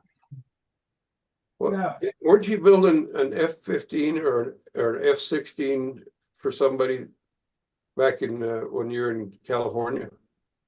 I remember you showing me in your garage, you had this big jet. It was over 6 foot long, standing on its nose, and 6 foot tall. Well, yeah, let's not get into that. Oh, okay. Yeah. Well, I was impressed with the detail on it. That's another long story. Like I say, it's We'll just back no away. need to get into it. Yeah. So is that Panther that you're building, is that gonna be a control line scale airplane or RC? It'd be for control line. I'd put a bell crank in it, yeah. Good. But it comes from StuntHangar Hobbies, which is out in California. And he's got a whole line of fans and jets, whatever you want. And scale airplanes, some really nice stuff. And then his son built a scale B-58 and had it at the Nationals this last summer. That's that 4-engine Delta wing Yeah. thing. And he had ducted fans in it. And the airplane was just absolutely drop dead gorgeous. And he didn't fly it at the Nats, but then I read sometime last fall he flew it and it crashed. Ah, Not good. part of the hobby. Yeah. I've been wanting to do a 1/2-8 scale with props doing the B-58 like I did with my my B-47. It did have a propeller on it, but Yeah. we'll go ahead and put props on it for flying, and that's legal in control line scale. You can do that. You remember what I said to you the year that I saw you with that Messerschmitt looking thing? Yeah. I said, this has to be Keith Trossel's. I mean, it had you written all over it. Didn't do the Messerschmitt 262. I've not done that. Huh? Well, I think he's referring to your Focke-Wulf. Oh. The one that was 2 airplanes, one on top of each other. Oh, that one. That's mine. Yeah. Yeah, I knew that was yours. It had to be. It's in the other room, right? I can see it from here. I can't get the camera pointed at it, but it's right next door. It was a cool airplane. Yeah, it is. Yeah, he's shown it to us before. It's extraordinary, no doubt about it. That was 3rd place at this year's Nationals in profile scale. Very nice. And had high appearance points too. No doubt. No doubt. What are you doing, Mark? You talking to me? Yeah. I'm trying to print out the old time judges guide. Okay. All right. Cool. Get ready for Brodax. All right. Take off, and if you don't hit the ground, you win. I'm sending it to FedEx to get it printed and bound up. All right. All right. Well, I'm just about ready to end the live stream. Anybody in the chat, if you have any questions or comments before we shut down the live stream, go ahead and give you a couple minutes, and then I'm going to end the live stream. Yeah. There's the tail. That kind of a night, isn't it? Yeah. A live stream myself. Yeah, I'm about to fall asleep myself. Maybe I could talk to Gary. Yes. You can talk all you want. He may not hear you. Yes. Is Len on here? Maybe they're talking. No Lynn. No Lynn tonight. They're not having a meeting by themselves. I don't know what they're doing. There's Gary. If you're watching this as a replay, don't forget the super thanks. about ready to end the live stream, but if you're watching this as a replay, you can still help us out with the super thanks. And don't forget the memberships. You can join our YouTube channel, and the bottom, the lower level, entry level will be $4.99 a month, which is less than 17 cents a day. I do it myself personally, and you get access to member-only videos that you can't get unless you are a member of our YouTube channel. Hey, Dennis, Yes, sir. I wrote to you, you showed, you had a picture of several of those perfect half-A battery clips. Yeah, Do you have one of those left over? I do not. I do not. I picked them up at a swap meet. I grabbed a whole bunch from for that David Nice and sent them all to him. It never occurred to me that anybody else would be looking for them. That's all right. Hang on a second. Let's see, I might have one. But No. Maybe. There's a Brodak half-A clip, but that doesn't work as good as that perfect one does. the perfect one is just, well, yeah, it's perfect. It's that little Yeah. clothespin Talking style. about something like it's pretty this? certain. Make it big here 1 second. No, it's a clip. I'll More scout like a one. I'll show clothespin you. style. The fork. Well, this is Clothespin. too. See, this here is a clip, Oh, there it is. Okay, I didn't see that first. and you It's put- imagine that same thing about half as big. Oh, okay.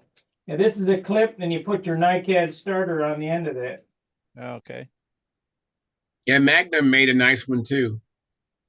Of course, that's not available anymore. Oh, wait a minute, I got this. This is Sullivan. This is you can make your own. This is just a. I got a half-A here. I could try it on. That looks just like the other one almost. Yeah, but this you hook up to whatever you want to hook up to. You don't Right. have- Yeah. Hook it up to one of them big old tall 1.25 volt dry cells. Yeah, that who made that? Ever ready? Already, yes. Boy, that brings back childhood memories. You drag your bottle of. Hey, I got some tanks up here. I didn't know I had. You drag your bottle of, fuel and that big old battery. Yeah, That's There we looking go. for Gordon. I mean Keith. You looking for that style? Yeah. I got one right here. This is Sullivan. Look, The Sullivan is quite a bit bigger than the one that I think Keith is showing. Here, I'll show you the. It is. Hold on. I have both, and that's a Sullivan. The other one is oh gracious, I can't remember. It'll work, but on a Cox half-A engine, the lower part of that is prone to go right into the exhaust port. well, let's try it. Interfere with the piston. It doesn't have to, but it'll do it if you're not careful. So Here's a Cox little motor here. I'll take this out of here. I'll send Marky, it. what are you building? That's out of the Viper. he's living in a snake pit, Phil. Yeah. So that one there, Keith, is what brand is that one? This is the Sullivan, I think. Okay. If you look at this one, look at the shape of the tongs. Let's try it on the Cox here. All right. Yeah. Actually, this But- needs to be turned over. Yeah. By the way, Keith, very good to see you back again. Well, thanks for that. Has that got a spring on it? Yes, Yeah, but that's it the looks do. like this one here needs to be flipped over to get on this. Yeah. Let me flip it over.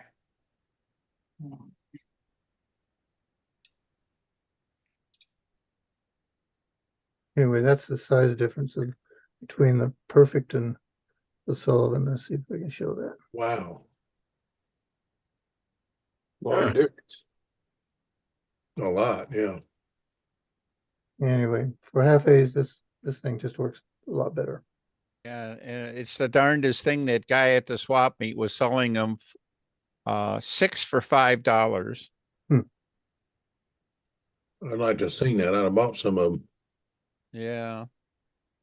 Hmm.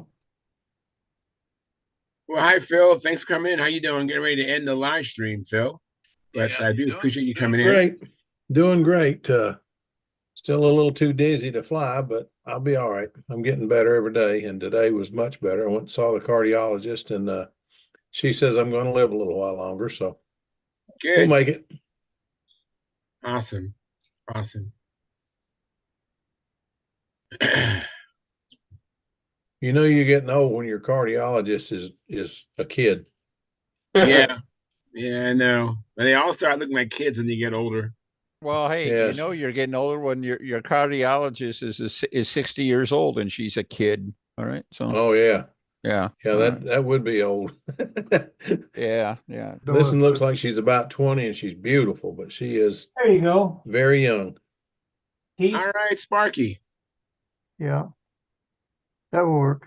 But what I'm wanting to do is set up when I'm starting the twins. It's nice to have second battery already on the engine when I'm starting the first one. So So that's how you get 2 engines started so quick. Yeah, You this have works. everything already set up.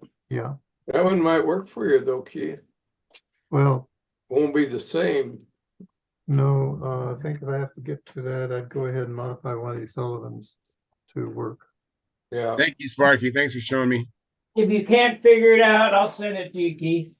Well, maybe let's wait until maybe next year at the Nationals or something. If you want to bring it to the Nationals, if you. No, I'm not going to be there this year. What engine? Yeah. Oh, that's a TD. Yeah. Yeah, TD.